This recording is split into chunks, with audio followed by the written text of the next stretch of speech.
A continuación tenemos como segunda exposición la participación de la doctora Rosalía Mejía Rosasco, quien desarrollará el tema "El notario como garante del proyecto de vida de la persona". La doctora tiene el grado de doctor ante la Universidad Particular San Martín de Porres. Actualmente ejerce la cátedra a nivel de posgrado, la unidad de posgrado de la misma universidad, en la maestría de Derecho Notarial y Registral, autora del libro "El notario como garante del proyecto de vida de la persona", cuya investigación el día de hoy la compartirá con todos nosotros. Recibamos con un fuerte aplauso a la doctora. Pero bueno, buenos días. En primer lugar, mis palabras de agradecimiento por la gentil invitación.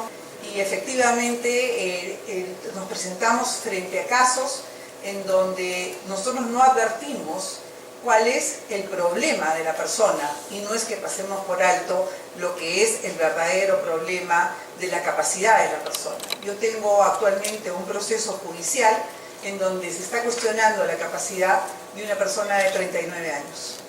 Entonces, ni con la edad uno puede estar segura. Y todo por un tema de pleito familiar entre una esposa que no era la esposa y el padre, que sí era el padre, no vivía hacía 20 años en Perú, pero que ha venido a pedir la impugnación de un acto público que era un poder exclusivamente para hacer trámites ante la AFP.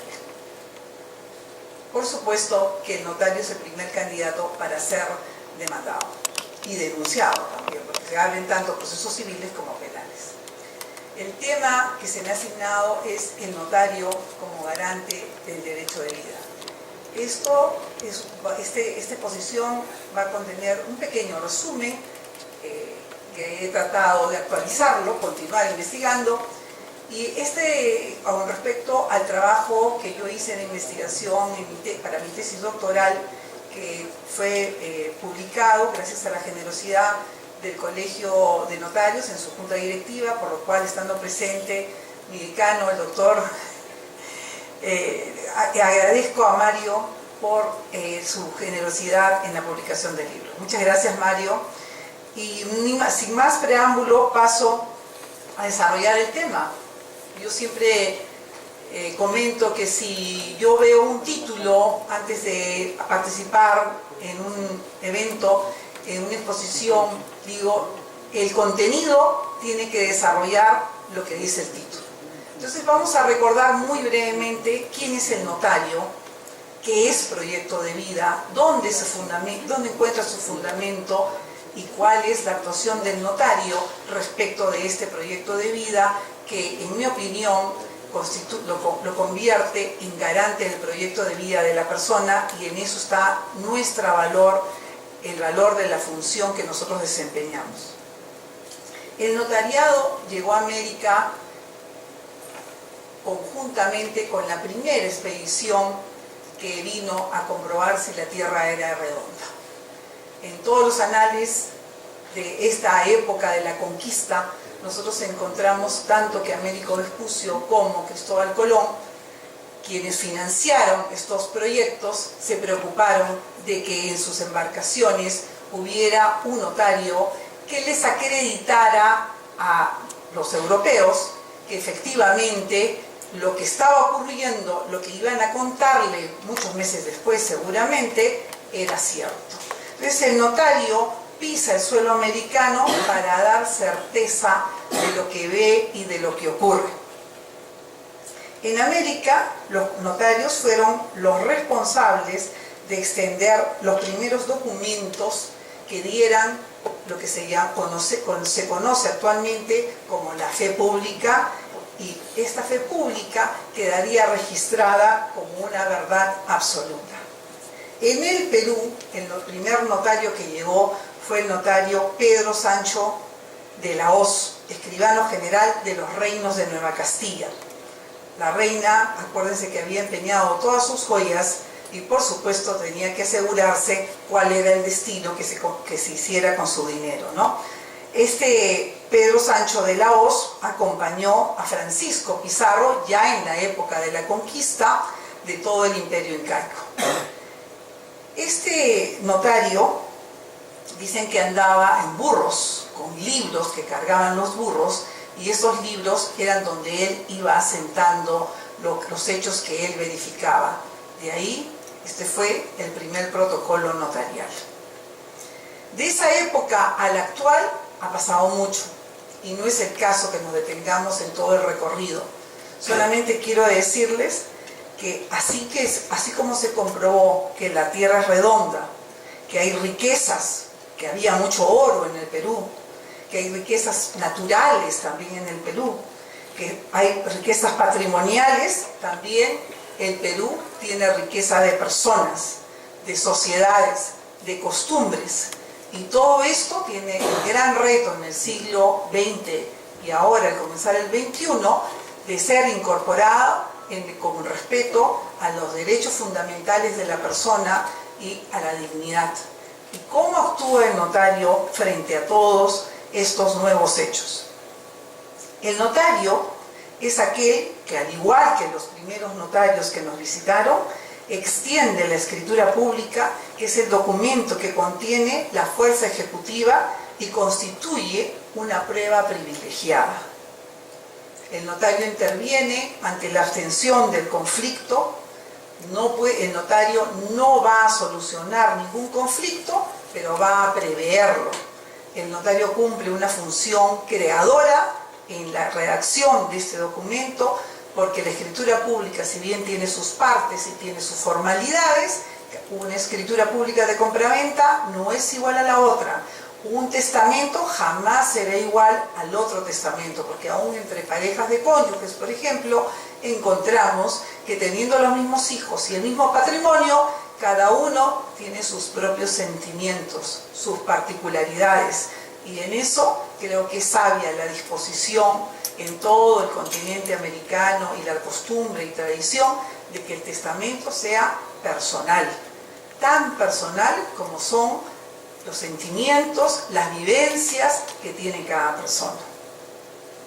En el Perú, el notario se encuentra regulado por las disposiciones especiales que todos conocemos, el Decreto Legislativo 1049, la Ley 26662, el Código de Ética, pero no es un mundo aislado. Todas estas normas que regulan nuestra función específicamente están íntimamente vinculadas con el Código Civil, con las normas de familia, con el Código Procesal Civil, inclusive con la Ley del Consumidor, con las leyes inmobiliarias, con todas aquellas normas que regulan las diferentes actividades que se realizan en la sociedad y las diferentes posibilidades que tiene la persona de desarrollar su personalidad y su vida. En mi experiencia, esta amplia posibilidad que tiene el notario nos ha convertido en el Perú a constituirnos en personas de confianza de los usuarios que acuden a nuestros oficios, inclusive en Lima, la ciudad de mayor cantidad de habitantes. Voy donde Rosalía, no voy a la notaría, voy donde Rosalía, voy a buscarla a ella como persona. Ese es el cliente que yo quiero ver pasar por mi notaría. Ese es el cliente que me enorgullece de atenderlo, porque va a buscarme a mí como notaria. Y va a buscarme para buscar el asesoramiento que le permita a él, que expresando su voluntad libremente, pueda crearse el instrumento público que recoja con la legalidad suficiente lo que desea cada una de las personas, desde la constitución de una empresa, desde la compraventa, hasta el acto más íntimo y personal y además más importante dentro de la familia, que es el hecho del testamento, el acto del testamento. ¿Cuál ha sido el desarrollo de los derechos fundamentales en procura de la defensa de la persona? La evolución de las ciencias y la tecnología después de la Segunda Guerra Mundial hizo tomar conciencia desde diferentes lugares del globo terráqueo y desde diferentes disciplinas del peligro que corría la persona de ser cosificada, de ser convertida en un objeto. Y esto hizo que se pusiera un acto de precaución en la ciencia y en la tecnología para que en ningún caso la persona sea utilizada como medio. La persona siempre es el fin de todas las ciencias que se apliquen a la persona. En las últimas décadas del siglo XX, los organismos internacionales como las Naciones Unidas, las Convenciones Americanas y la Corte Interamericana de Derechos Humanos se han caracterizado por la enorme revalorización de los derechos fundamentales de la persona, principalmente los derechos de la libertad y la no discriminación de la persona, sea cual sea las circunstancias en las que ésta se encuentre. Esto nos obliga, si yo voy a respetar a la persona, a conocer cuál es el proyecto de vida. La Corte Interamericana se ha preguntado, ¿cómo puedo conocer el proyecto de vida de una persona? Muchos dicen, yo no voy a llevar un diario que todos los días anote cuáles son mis ilusiones, cuáles son mis proyectos, cómo pienso desarrollar mis actividades. El proyecto de vida de la Corte Interamericana dice que tiene que ser un acto ponderado, de acuerdo con lo que nosotros vemos que esta persona tiene posibilidades de desarrollo. Y casualmente, en los países de origen romano-germánico que están sustentados en el documento, el proyecto de vida de las actividades más importantes y las que tienen trascendencia jurídica se encuentran en el instrumento público, en ese documento que extiende el notario y que lo dota de esos atributos especiales que son la veracidad y la legalidad. El notario, en consecuencia, en esta realidad global del rescate de los derechos fundamentales de la persona y el respeto de la dignidad, se convierte en el sujeto, en el profesional que le va a dar forma a esta realidad, en este documento en el cual se tiene que asegurar que la persona efectivamente, lo que él le manifestó al notario, aparezca en el documento. Ahora, ¿cómo podemos determinar el concepto de autonomía de la persona? ¿Qué entendemos por autonomía de la persona? Yo les he mencionado que todas las ciencias se preocupan porque la persona sea respetada. Y casualmente todas las ciencias, la filosofía, la sociología, la psicología, inclusive la medicina, en esta preocupación que les anuncié hace unos momentos, ¿qué es lo que han dicho? Han definido lo que es la autonomía de la persona. La autonomía constituye la más representativa cualidad del ser humano. Es la capacidad física, la capacidad para decidir sobre la forma en que quiere relacionarse con los otros. La autonomía privada es en realidad el ejercicio del más significativo derecho de la persona, el derecho de su libertad. En materia de derecho civil, es la aptitud de ésta para decidir sobre su propio destino, lo que se conoce como la posibilidad de su autodependencia. Recientemente se ha publicado en Costa Rica la ley de la persona de la dependencia, para casualmente determinar que ninguna persona se encuentre en consideración de dependencia y se mantenga hasta lo último, aunque sea en forma disminuida, si fuera el caso, si fuera necesario, mantenga la independencia y el derecho de autonomía. Esa ley, por si acaso, está vigente recién desde julio de este año. Entonces, esta autonomía se deriva de la naturaleza racional del hombre, porque el hombre es el único ser sobre la naturaleza que se reconoce como temporal, que sabe que tiene un inicio y que inevitablemente va a llegar a un fin que no conoce el día exacto, aunque hoy con los tratamientos de la medicina y todas estas pruebas que determinan el estado de salud de la persona física y mental, cada vez son más las personas que no con satisfacción conocen que en breve plazo va a terminarse su existencia. En fin, existen otros científicos como Pellegrino, que dice que la autonomía la define como la capacidad de autogobierno, una cualidad inherente a los seres racionales que les permite elegir y actuar en forma razonada sobre la base de una apreciación personal de las futuras posibilidades evaluadas en función a sus propios valores. El reconocimiento de la autonomía se encuentra presente en las últimas convenciones internacionales. Me estoy refiriendo a la Convención de los Derechos del Niño. Por ser la más antigua, es la que nosotros los notarios lamentablemente no la hemos incorporado en nuestra legislación, pero ya se ha encargado el derecho civil y el derecho procesal civil, y en los últimos años el derecho penal y el derecho procesal penal, de incorporar el reconocimiento de la racionalidad que determina la autonomía de los menores.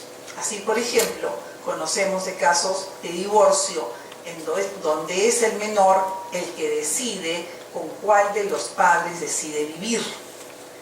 Es el menor el que decide, por ejemplo, también en los casos en que padres divorciados, uno de ellos vuelve a contraer matrimonio y se va a vivir al extranjero.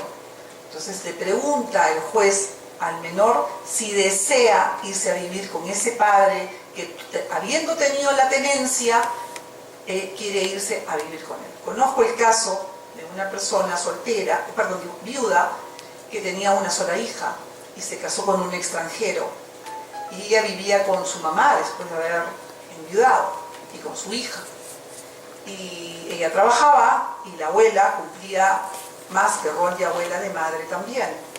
Cuando ella se casa con un extranjero y se va a vivir al país de este señor, la niña se negó, de 9 años, se negó a irse con su madre. Y la abuela se negó a entregarla a la madre. Fueron citadas las tres, madre, abuela e hija, en la sede judicial. La jueza entrevistó a las tres y llegó a la siguiente conclusión: que la niña no tenía relación con ese señor, no lo conocía. No conocía ese país. La niña a los 9 años ya estaba afianzada en el Perú, tenía su colegio, sus amistades y su familia. Y esta señora se casaba después de 6 meses de conocer a este nuevo señor. Entonces, un poco que la jueza, en prevención de que este matrimonio era casi una aventura, decidió que la madre avanzara con su aventura y que la niña poco a poco se fuera incorporando, ¿no? Y le dejó la tenencia a la abuela y el régimen de visitas a la madre. ¿Esto en mérito a qué? A que evaluó la autonomía de la menor de decidir a dónde quiero ir, y no que fuera tratada como un objeto que se lo pelearan y que trataran de arrancárselo entre madre y abuela. Bien, solamente el término proyecto de vida es un término que nos llama la atención. ¿Qué es proyecto de vida? ¿Por qué no es plan de vida? Cuando yo estaba haciendo la investigación de mi tesis, inclusive tuve que pelear duro con mi asesor, que todos ustedes conocen, Guter González Barrón, ¿no? Tuve la suerte que fuera mi asesor, porque saben que es muy exigente, y entonces haberlo vencido y haberlo convencido es parte del orgullo que siento de mi investigación. Y él quería que cambiara por plan de vida, y le dije, no puedo cambiarlo, porque la Corte Interamericana de Derechos Humanos ha reconocido en 2 sentencias, casualmente, en 2 temas del Perú, lo que significa el proyecto de vida. Le ha dado mérito a ese término, y ese término proviene de un maestro que tengo la suerte de que haya prologado mi libro, el maestro Carlos Fernández Cesarego, que él lo introdujo de una manera sutil en el Código Civil, aunque no llegó en el libro primero a colocar el término exacto, pero sí en clase lo promulgaba una y otra vez, y una de sus alumnas fue la que informó ante la Corte, llevó este concepto y fue introducido. En este libro, una de mis misiones era introducirlo y vincularlo con la función notarial. El proyecto de vida se encuentra el sustento en los derechos fundamentales de la vida y la libertad. Pero no la vida como una vida cualquiera, no la vida por el solo hecho de no estar muerto. Yo estoy hablando de una vida de calidad, de una vida que si no es vivida en libertad, no merece la pena vivirla. La persona no está hecha para vivir bajo coacción, bajo amenaza o bajo predeterminación, porque cada persona como ser humano es el único que puede conocerse a sí mismo, que sabe lo que siente, que sabe lo que quiere y que además es capaz de diseñar. ¿Por qué diseña? Porque eso que quiere lo lleva a querer obtener algo para más adelante, algo que permanezca. Yo quiero dejarle esta herencia a mis hijos. Tengo que trabajar hoy, mañana y durante 30 años más para que mis hijos puedan recibir esto. Y en mérito de eso, lo primero que tengo que hacer es casarme, porque si no me caso, si no tengo una pareja, no voy a tener hijos. Entonces por ahí comienzo a decidir que tengo que conseguir una pareja para tener hijos. Y luego me preocuparé de seguir trabajando y de educar a mis hijos. Por si fallo en el camino, entonces para que ellos queden de la mejor manera posible, aunque no llegue a mi meta final. En este proyecto de vida que yo diseño, puedo ir cambiando. Puedo decidir cambiar de pareja. Puedo decidir que como no puedo ser madre naturalmente, voy a adoptar a un hijo. Voy rediseñando mi proyecto de vida. Tradicionalmente, la vida fue considerada como el más importante derecho y el más importante bien que podía tener una persona. El hecho de estar vida, si no tienes vida, no tienes nada, decían, ¿no? Sin embargo, la libertad en el siglo XXI es el derecho fundamental que se le tiene que dar forma.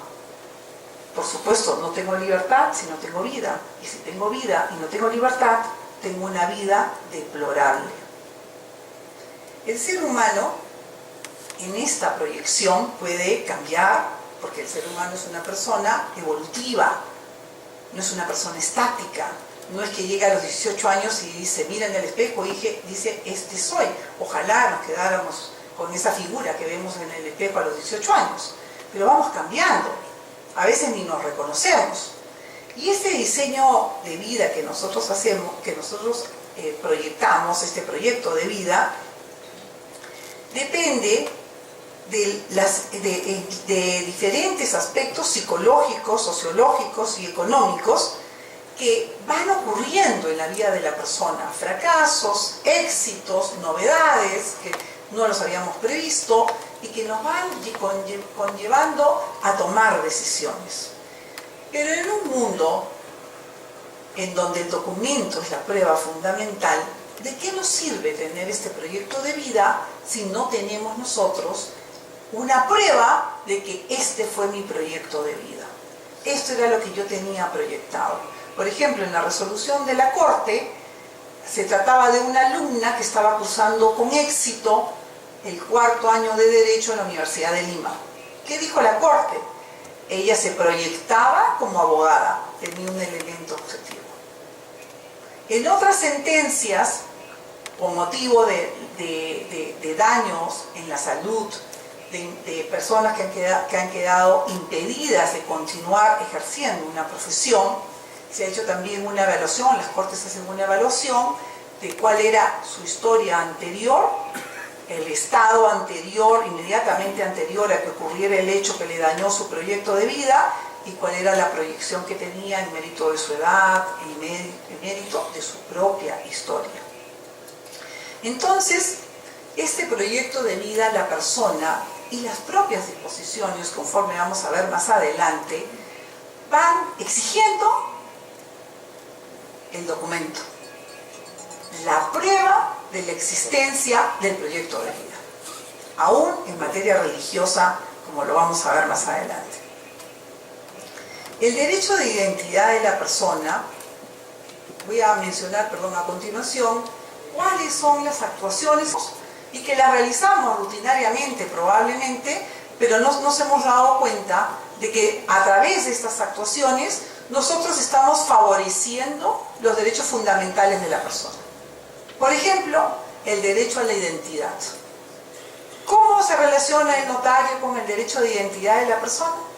A través del reconocimiento de los hijos, por escritura pública o por testamento. Y en el libro propongo inclusive un proceso no contencioso a través del cual se pueda reconocer a los hijos en sede notarial mediante la prueba de ADN. En aquellos casos en que existe conflicto, en aquellos casos en donde la pareja no tenía conocimiento probablemente que este era su hijo, probablemente tenía inclusive esta persona una familia constituida, y de repente viene una señora, conocí un caso así, 36 años después, a decirle: te presento a tu hijo.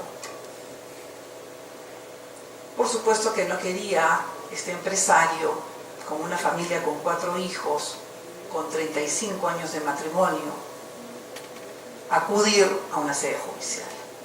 ¿Por qué? Porque no tiene la garantía de la privacidad que le da el notario a través de su actuación. Y además el resultado era incierto, pero el escándalo iba a ser cierto. Entonces era preferible contar, como había tanta enemistad de las partes, tanta sorpresa de uno y del otro, era preferible que el notario realizara a través de actas de verificación la prueba de ADN de cada uno de los involucrados, y se llegó a determinar que efectivamente sí era su hijo. No se tuvo que acudir al Poder Judicial y se practicó el reconocimiento mediante escritura pública. Una cuestión que había planteado yo también en el libro era la identidad sexual de la persona. Había dado una evolución respecto del reconocimiento del derecho de identidad de la persona. Casualmente, vinculado al tema del proyecto de vida, me imagino la situación terrible en la que se debe de encontrar una persona que, habiendo nacido con un sexo anatómico, se reconoce como una persona de otro sexo y proyecta su vida, sus anhelos, sus ansias para desarrollarlos con este sexo que no coincide con el anatómico. Estoy hablando de los transexuales. Y esta persona no tiene alternativa médica, tiene alternativa psicológica, tiene muchas posibilidades por las otras ciencias, pero el derecho le daba la espalda. Y finalmente nadie reflexionaba que cuál es el sexo que aparece en el DNI, el que aparece en el certificado, en la partida de nacimiento. ¿Y cuál es el sexo de la partida de nacimiento? El que consignó el médico en la constancia del nacimiento de hijo vivo. ¿Y qué hizo el médico para determinar ese sexo que consignó en ese primer documento, que iba a marcar el resto de la vida de la persona? Simplemente verificó el sexo anatómico. En el Tribunal Constitucional, a través de acciones de amparo, se habían llegado a presentar diferentes solicitudes. Habían criterios contradictorios. Y el último, antes del cambio del Tribunal Constitucional con los nuevos magistrados, se había pronunciado enfáticamente, pero no dijo expresamente que fuera vinculante, se había pronunciado negándole la posibilidad de cambio de sexo a los transexuales que pretendían, a través de la acción de amparo, cambiar el sexo determinado en su partida de nacimiento y en la reniega. La Corte Suprema, en cambio, había aceptado el cambio de sexo y el cambio de nombre de Namin Timoico, caso emblemático pero único. Cuando escuché la conferencia del doctor Miranda Canales, el día que se instalaron los nuevos magistrados en el Tribunal Constitucional, conferencia que además les recomiendo que la busquen en internet porque está colocada en YouTube. En esta conferencia, escucharlo me hizo ver que estábamos a puertas de pasar a una nueva realidad. Conozco a algunos de los otros miembros del tribunal, a la doctora Marianela Ledesma, con quien comparto cátedra en la Universidad San Martín, en la sesión de posgrado, y ella tiene criterios también internacionales, ha estudiado sobre el tema, y yo decía, ya viene, y vino. Esta semana el Tribunal Constitucional dio un vuelco al aceptar que las personas transexuales pueden cambiar de sexo en sus documentos y pueden cambiar también en el registro su nombre. ¿Qué ha dicho el Tribunal Constitucional? Y ahí es donde quiero ponerles a ustedes los reflectores. Ha dicho, por ahora, y como no hay una vía expresa, se tiene que hacer por el proceso sumarísimo.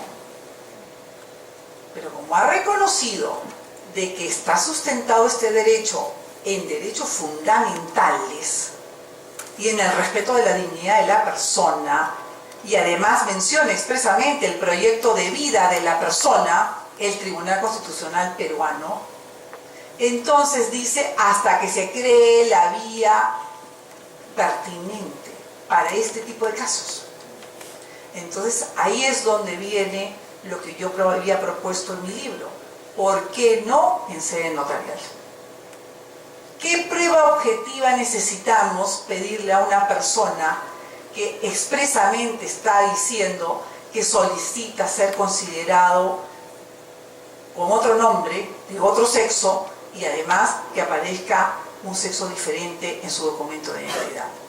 Nos queda claro que no necesitamos en mérito al derecho de autodeterminación de la persona, el derecho de autonomía con respecto a la clase de vida que quiere tener, que esta vida, esta libertad la va a ejercer con sus congéneres, porque el ser humano es un ser humano que es un ser social, no vive aislado, tiene que relacionarse, y en esta relación que va a tener con los demás en la sociedad, en esas actuaciones que él va a tener, solicita ser reconocido con el sexo que él solo se ha autodefinido.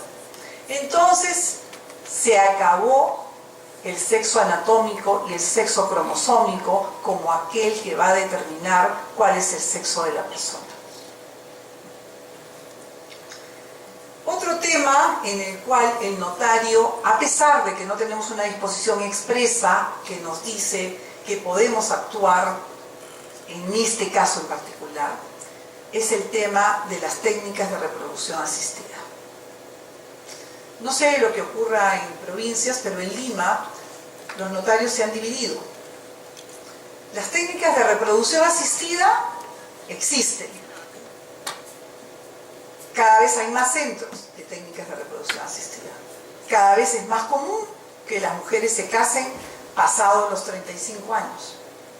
Y médicamente se ha determinado que a partir de esa edad las posibilidades de salir embarazada son menos que las que existen hasta los 25. En Europa se está propiciando con beneficios a las parejas que tengan hijos a los 20. Beneficios que se acaban si llegaron a los 30. Pero además, si a eso le añadimos la actividad profesional, el alto estrés que se le exige tanto a hombre como a mujer, nos vamos a encontrar con que la mujer, ese estrés a ella y al varón puede afectar su capacidad reproductiva. Entonces cada vez son más las técnicas de reproducción asistida por diferentes motivos que no es el caso de detallar. Llegan formularios a las notarías, formularios extensos en donde se preocupan estos centros de describir todas aquellas responsabilidades que recaen, por supuesto, en el paciente, en la persona que se somete al tratamiento de reproducción asistida. Y además ellos quedan liberados de la responsabilidad que podría imputárseles de acuerdo con las disposiciones y las obligaciones que ellos tienen como profesionales de la salud. Estos formularios, la persona lo firma y legaliza su firma. Entonces, ¿qué hacemos nosotros los notarios? Solamente verificamos en el biométrico, verificamos la capacidad, como nos decía el doctor, y firma. Y además son personas, ninguna llega a los 60 años, ¿no? Porque ninguna mujer de 60 años creo que haga el intento de seguir una técnica de reproducción asistida. Entonces, ¿qué pasa con los médicos? Ellos avanzan en previsión de continuar con sus investigaciones, con aplicarle a esta pareja una serie de hormonas, de medicinas, de tratamientos que arriesgan su salud y lo describen y además obtienen el perdón por adelantado. Y la persona que está ansiosa de tener hijos pues lo firma. Muy diferente sería si nosotros tuviéramos en la notaría también al médico, al responsable de ese centro, y el responsable de ese centro que también suscriba un documento que tenga la investidura de la escritura pública. Es una propuesta, que así sea en el futuro.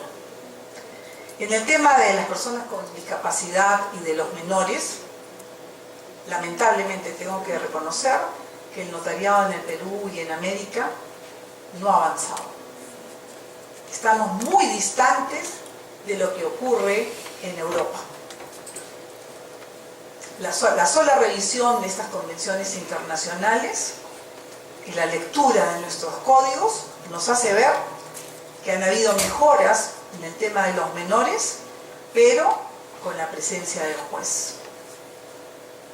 Y en el tema de las personas con discapacidad, les podría decir que la única obligación que tiene el notario hoy en día es permitirle que ingrese a su notaría y ser atendido en un ambiente indicado para evitar de que sea acusado de no haber colocado una rampa, un ambiente, un baño, para que la persona pueda recibir los servicios del notario igual que de cualquier otra persona. En materia de familia, la presencia del notario está cada vez más presente. Cada vez está aumentando más la presencia del notario. ¿Por qué?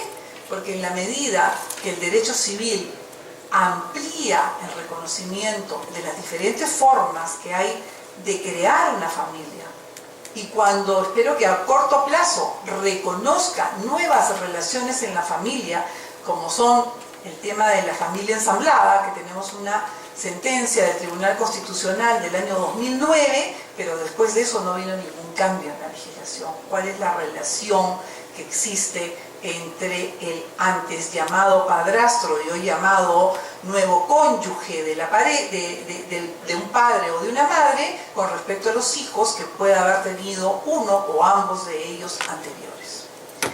En materia internacional, esta materia en el ámbito internacional se ha reconocido el aspecto de la convivencia.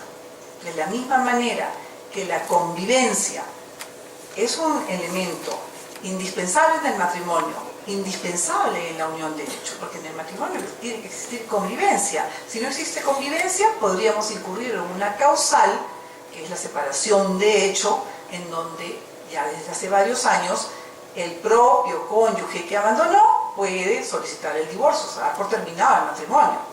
Y en materia de la unión de hecho es un elemento para su configuración y es un elemento que será mejor que lo tengamos presente, porque si no, no hay derechos sucesorios.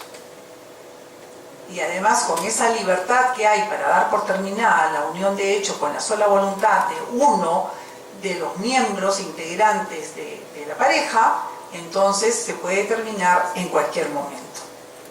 En todo esto, el notario ha sido reconocido como aquella persona que últimamente, a través de un proceso no contencioso, lleva a cabo el reconocimiento de la unión de hecho. Y esperemos que en corto plazo se pueda regular de una mejor manera la terminación de la unión de hecho a través de sede notarial.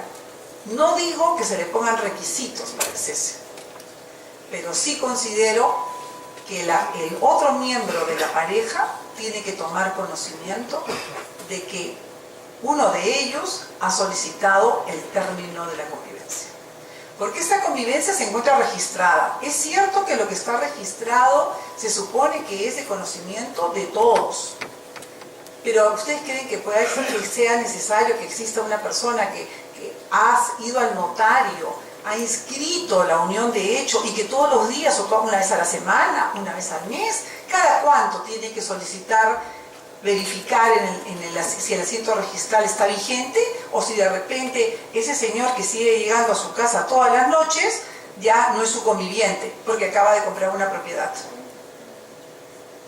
Entonces no puede aceptarse en mérito de los derechos fundamentales de cada uno de los convivientes que el otro no se entere. La mínima formalidad es que lo notifiquen, que él tome conocimiento formal, aunque sea a través de una carta notarial, de que su pareja ha inscrito o ha cambiado, ha desistido de esta unión de hecho, ha abandonado la unión de hecho.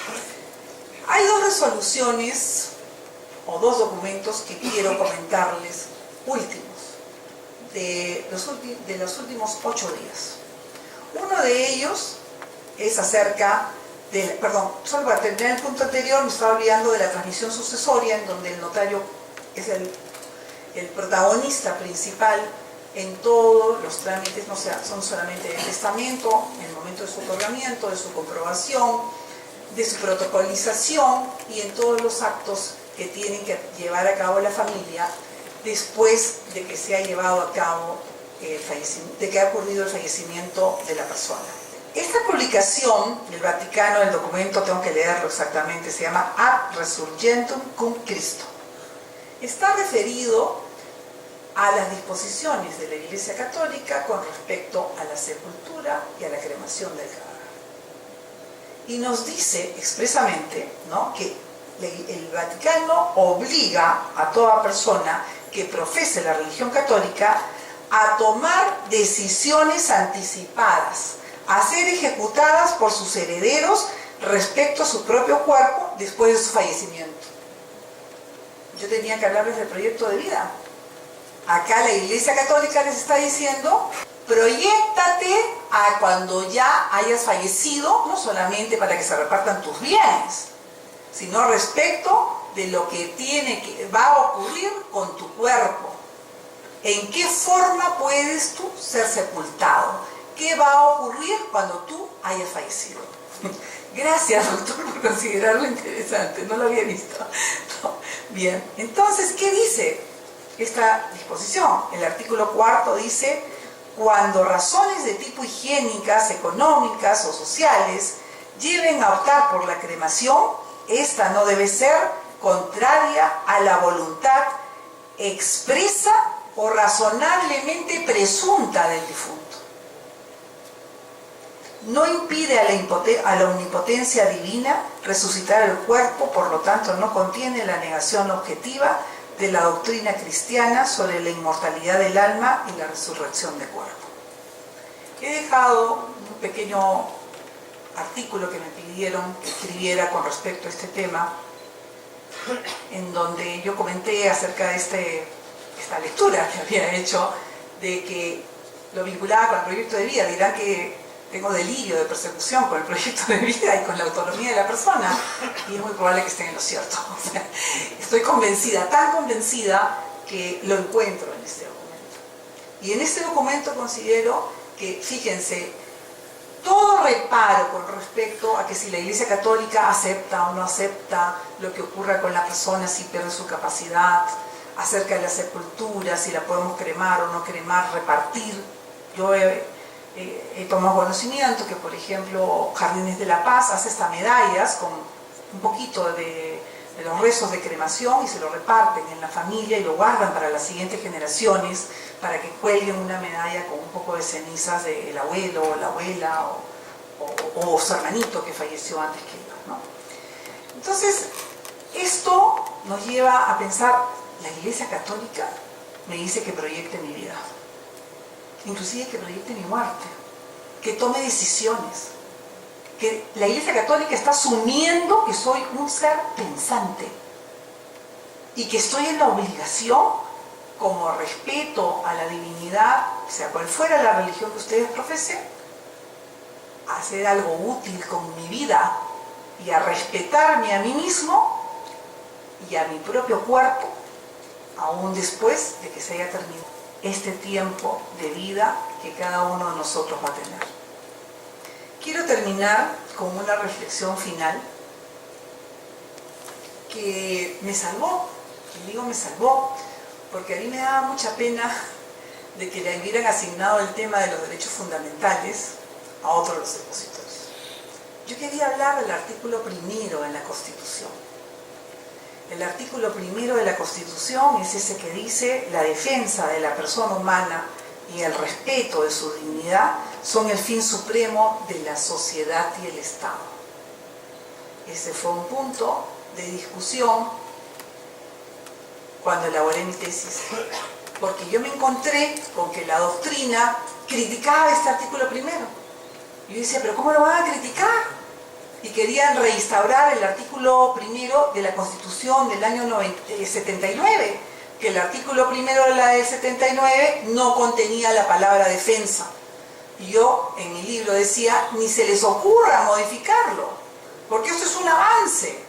Cuando estamos hablando de la defensa, estamos hablando, defensa es un verbo, de defender, proviene de defender, es una acción.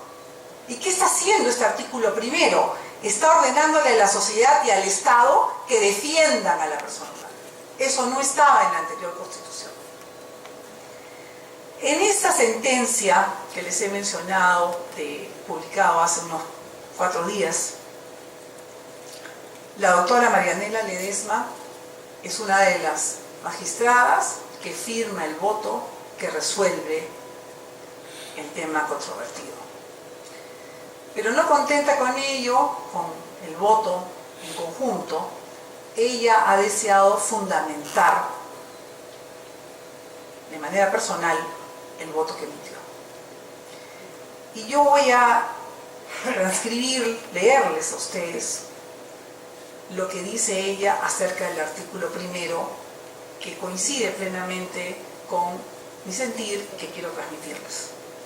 La defensa de la persona humana y el respeto, dicha disposición, este artículo primero, no constituye un conjunto de palabras vacías, sino el más importante principio que una sociedad organizada pretende imponer en el ámbito jurídico, moral y político. Y lo explica a continuación. En lo jurídico, en la medida en que el respeto de la dignidad humana debe presidir el sistema de las fuentes del ordenamiento jurídico peruano. En lo moral, en la mención en que el respeto de la dignidad exige a todos obrar usando a la humanidad. No es un error, usando a la humanidad, tanto en la propia persona como en cualquier otra, siempre al mismo tiempo como fin y nunca simplemente como medio. En lo político, para que mediante acciones concretas y reales, tanto el Estado como la sociedad en general busquen, a partir del respeto de la dignidad humana, hacer efectos los derechos de las personas de carne y hueso, de las personas de a pie, esas que acuden a nuestra notaría, de las personas a las que no llega el Estado constitucional. Hay que pasar del discurso a la acción. Invoco a mis colegas notarios aquí presentes a internalizar estas reflexiones, incorporándolas en cada una de sus actuaciones en la prestación de nuestra noble función. Muchas gracias.